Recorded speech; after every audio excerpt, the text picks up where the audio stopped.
আমি একটি কবিতা পাঠ করছি।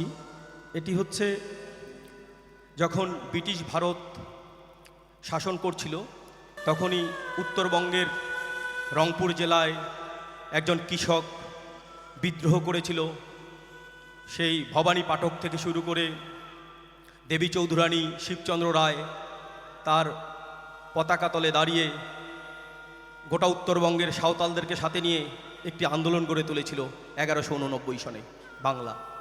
তারই ধারাবাহিকতায় আমাদের সব্যসাচী লেখক সৈয়দ শামসুল হক নুরুল দিনের সারা জীবন কবিতাটি লিখেছেন। আমি পাঠ করার চেষ্টা করছি। নীলক্ষা আকাশ নীল, হাজার হাজার তারা ওই নীলে অগণিত, আর নিচে গ্রাম গঞ্জ হাট জনপদ লোকালয় আছে 69,000।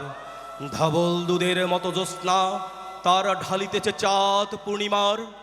নষ্ট ক্ষেত, নষ্ট মাঠ, নদী নষ্ট, বীজ নষ্ট, বড় নষ্ট যখন সংসার, তখন হঠাৎ কেন দেখা দেয় নীলক্ষার নীলে তীব্র শীষ দিয়ে এত বড় চাঁদ। অতি অকস্মাৎ স্তব্ধতার দেহ ছিঁড়ে কোন ধ্বনি, কোন শব্দ, কিসের প্রপাত? গোল হয়ে আসুন সকলে, ঘন হয়ে আসুন সকলে, আমার মিনতি আজ স্থির হয়ে বসুন সকলে। অতীত হঠাৎ হাতে হানা দেয় মরাঙ্গিনায়। নুরুল দিনের বাড়ি রংপুরে যে ছিল, রংপুরে নুরুল দিন একদিন ডাক দিয়েছিল 1189 সনে। আবার বাংলার বুঝি পড়ে যায় মনে, নুরুল দিনের কথা মনে পড়ে যায়।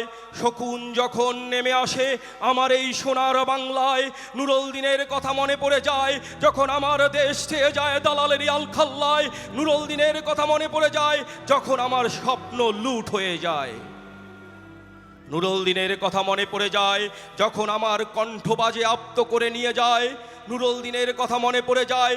যখন আমার ওই দেশে আমার দেহ থেকে রক্ত ঝরে যায় ইতিহাসে প্রতিটি পৃষ্ঠায়।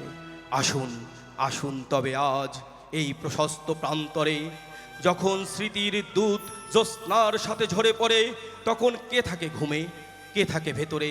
কে একা নিঃসঙ্গ বসে অশ্রুপাত করে? সমস্ত নদীর অশ্রু অবশেষে ব্রহ্মপুত্রে মেশে। নুরুল দিনের কথা যেন সারা দেশে পাহাড়ি ঢলের মতো নেমে এসে সমস্ত ভাষায়।